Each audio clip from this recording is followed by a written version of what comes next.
The most common mistake I see when someone has an e-commerce website is that they have no personal feeling between them or no connection between them and their customer. You'll click the Contact Us page and there'll be no obvious phone number to call. They make the customer feel like they're about to give you money and they have no idea if they can call you if something goes wrong. And at the end of the day, that's what the customer wants. The customer wants the convenience of buying online, but to know that you're there to help them if there's a problem. And so the number one problem I see is that people don't make their websites feel like there's any personal connection to the customer. One of my biggest pet peeves is seeing people use submit buttons. Think about this.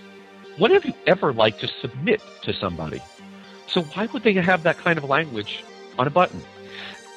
What most people take for granted is all these little words along their website. But all these little words add up to an impression that the visitor has for you.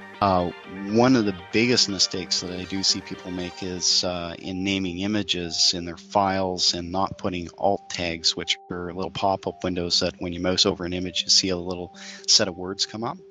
A lot of people name their file for an image as like image001.jpg.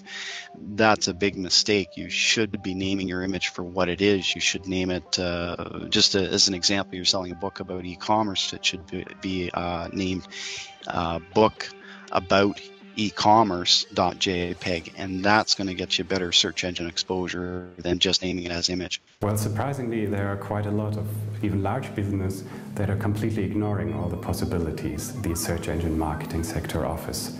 And these companies are missing a really, really good chance to make some serious money. Having a high Google ranking, think about it as having the best shop in the best street where everybody is coming to you. There are some great new ways to do SEO which have evolved in the last years, like blogging, social networking, video SEO, or results-based SEO, which is the most exciting thing that has happened to marketing in the last years, I think.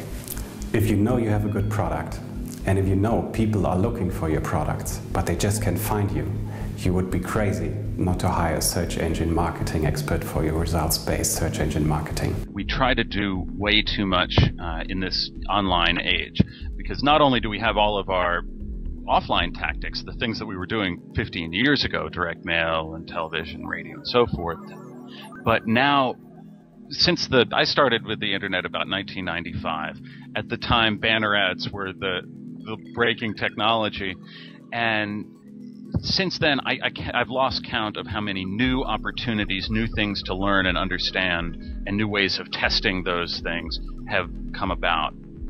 And it's the most common mistake I see is trying to incorporate too many of these different options at the same time, because you're much better off doing a few things very well,